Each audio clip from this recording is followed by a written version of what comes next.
Okay, so first of all, I know this screen looks bad, but it's because I'll be briefly mentioning how certain readings of D&D Monster Manual entries make it seem okay to kill certain species indiscriminately. Just a heads up, if you're particularly sensitive to that sort of stuff.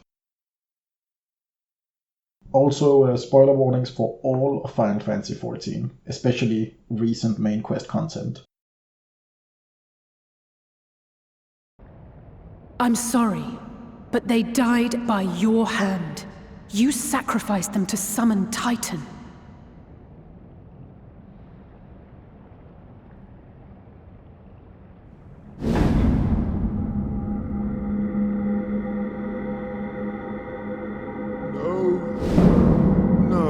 No!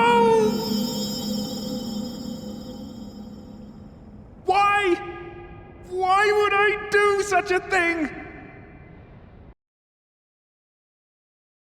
What are beast tribes in Final Fantasy XIV? What are they really?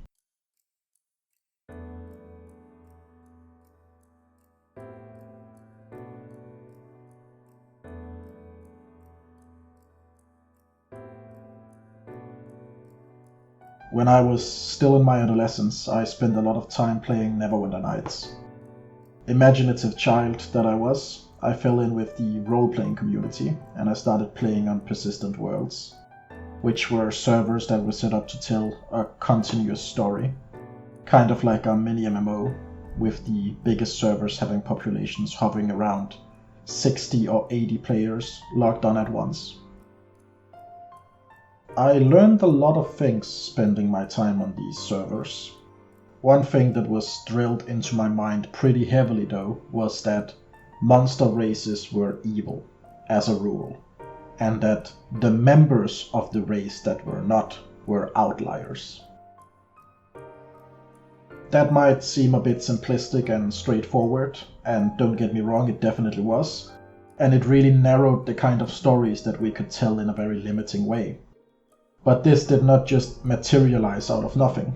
There's usually a reason for things like this becoming standard wisdom in a subculture, and there's a reason why people cling to it even as it limits them. Let's talk a little bit about D&D, Dungeons and Dragons.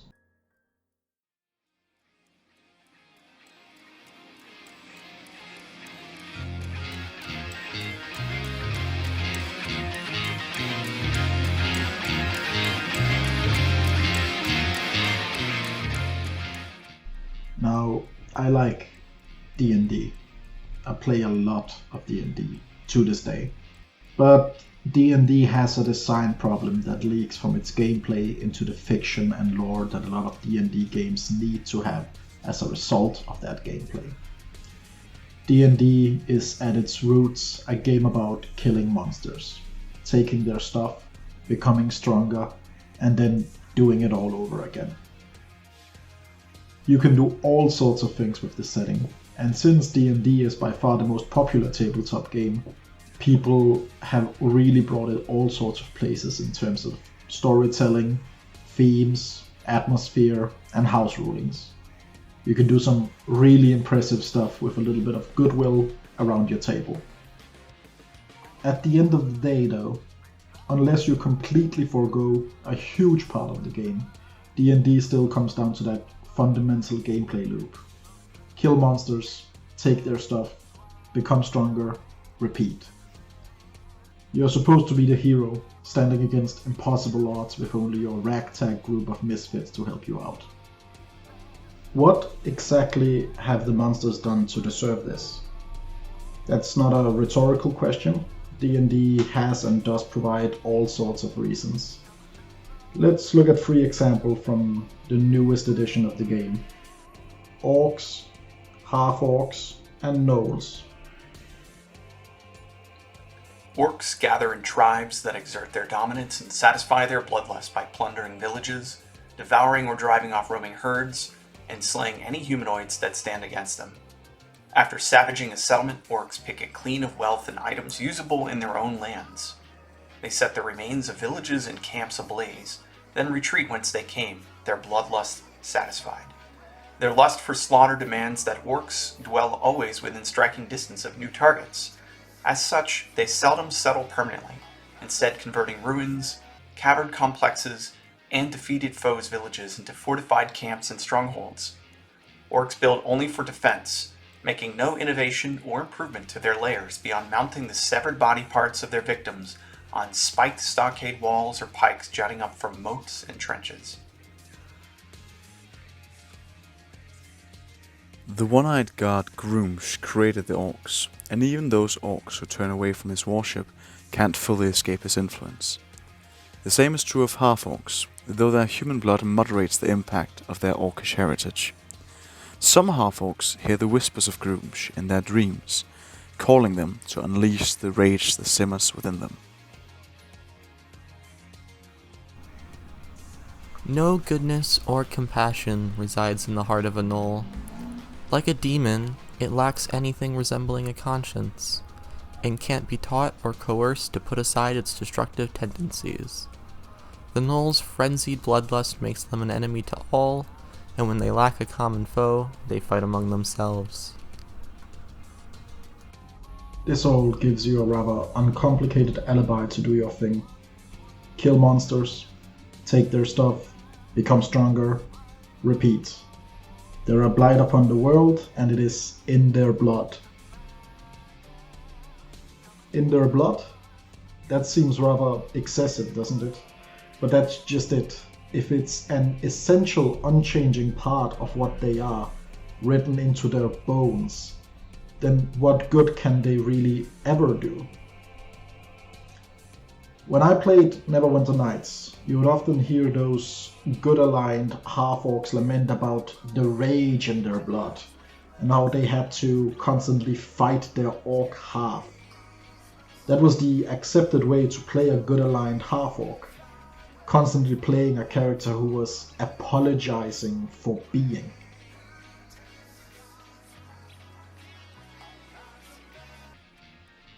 Now, I'm not here to disparage you for liking D&D.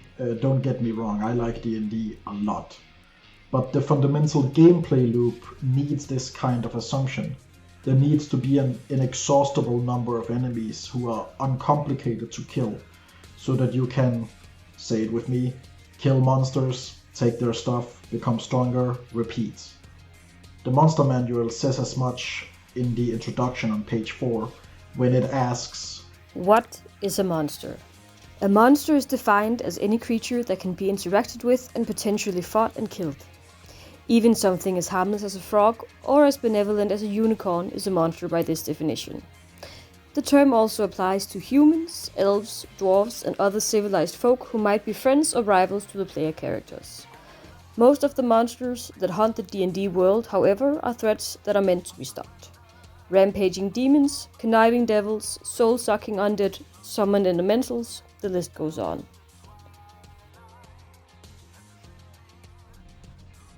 But wait, isn't this video about Final Fantasy XIV?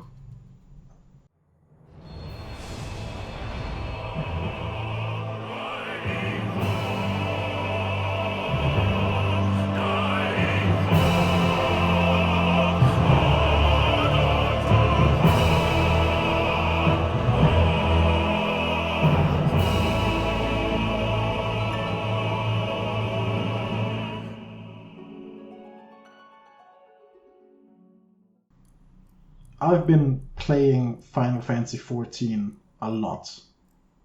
I was never the biggest fan of MMOs until I stumbled on this game.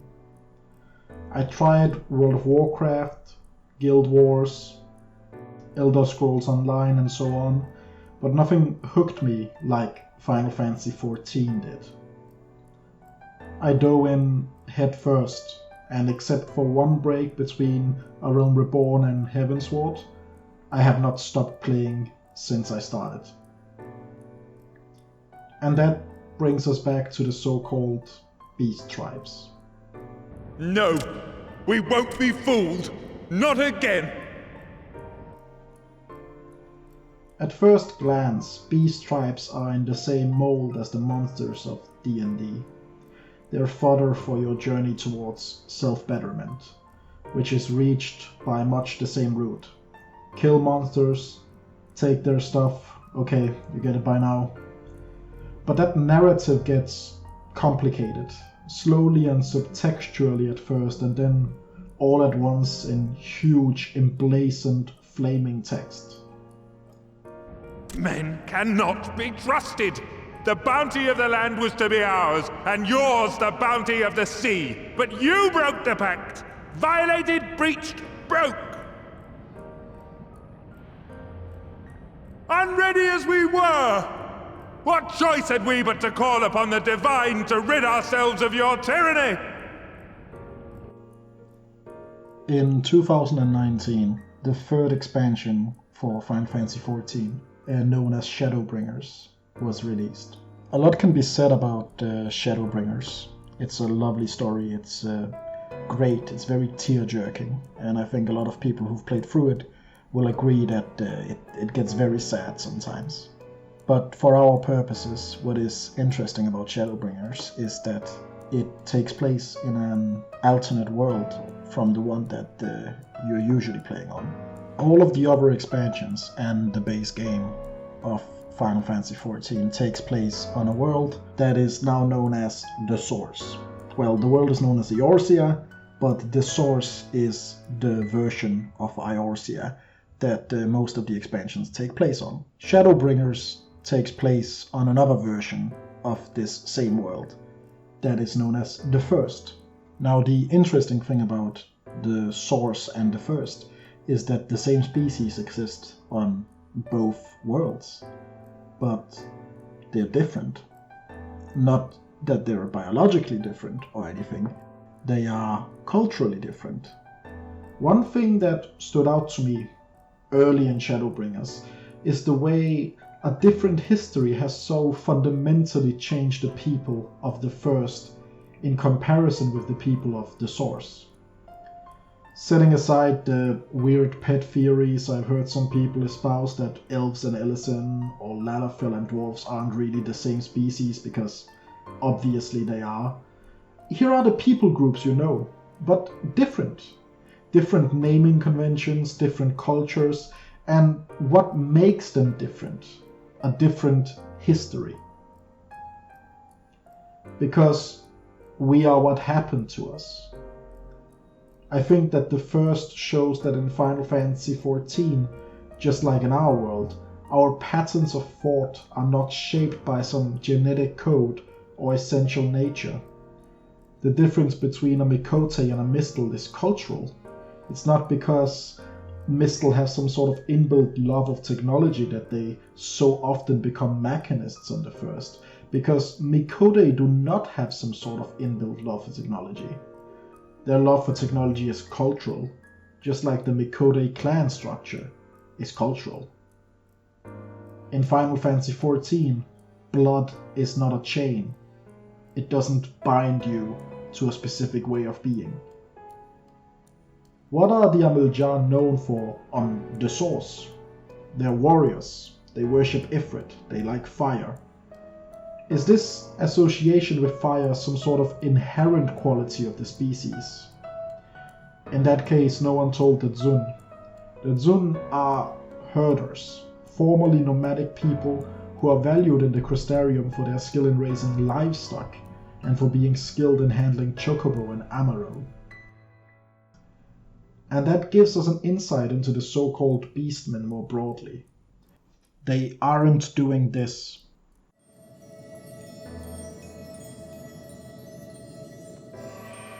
because they are somehow fundamentally evil or wrong or insidious. They do it for the same reason those of us who are not named as Beastmen might do such a thing. And while the Primals take advantage of this need, it does not make the need less real. Why, mistress? Why does my Anamika slumber still?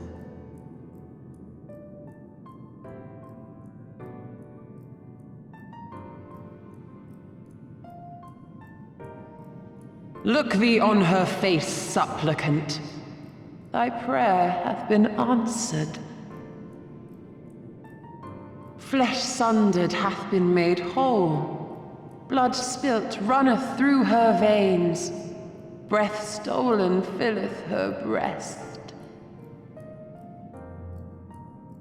But she hears not her mother's words, nor sees her mother's face. She is silent and empty.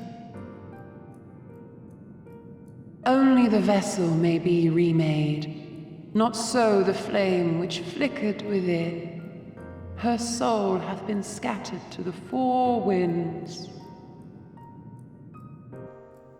In fact, those who gave them the name Beastmen often shoulder much of the blame for the constant warfare and the perceived need for the summoning.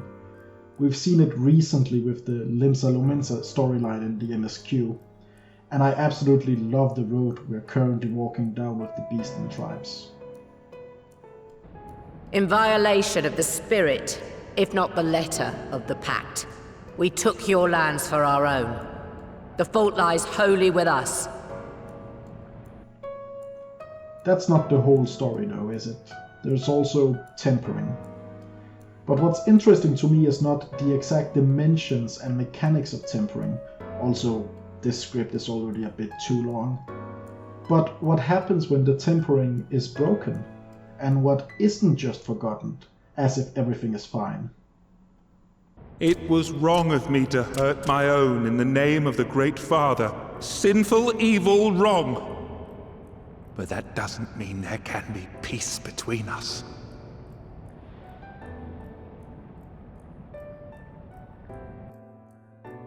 It's an important way to tell this story, because it's a more interesting story, and it gives us the opportunity to see conflict not as a zero-sum game of absolute evil versus absolute good.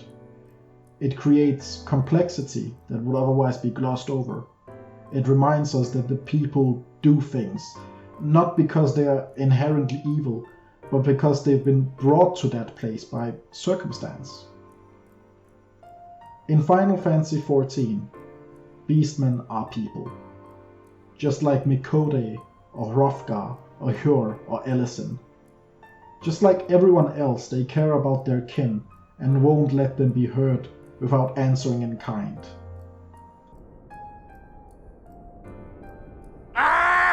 Make mock of the Ixal, the Paragon does!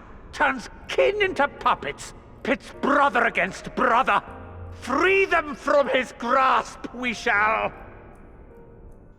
And they are capable of anger, sorrow, joy, and everything else, even if they might express it differently than what we are used to.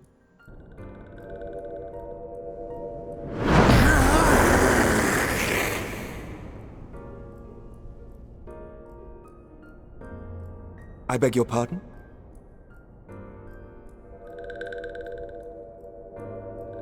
What is it, Soulwalker?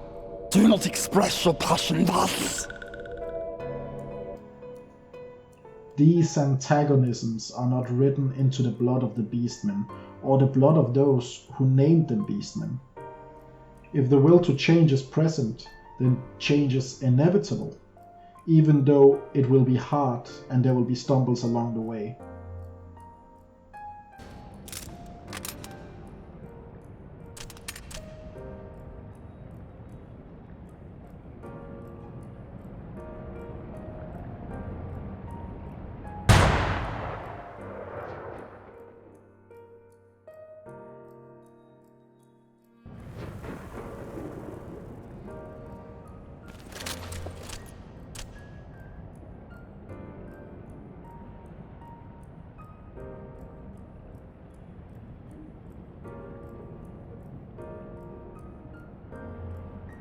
I do not trust you. Not yet.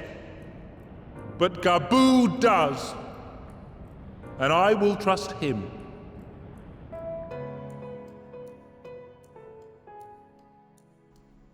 And that's beautiful.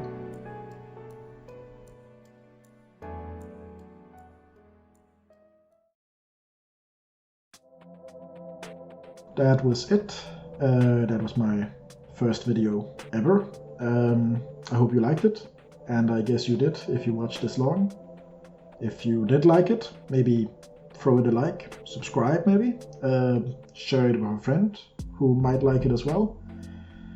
Discuss in the comments if you agreed with me, if you disagreed with me. I'd love to hear your point of view on this, and it's good for engagement, I guess. Yeah, that's it. I wish I had a better microphone.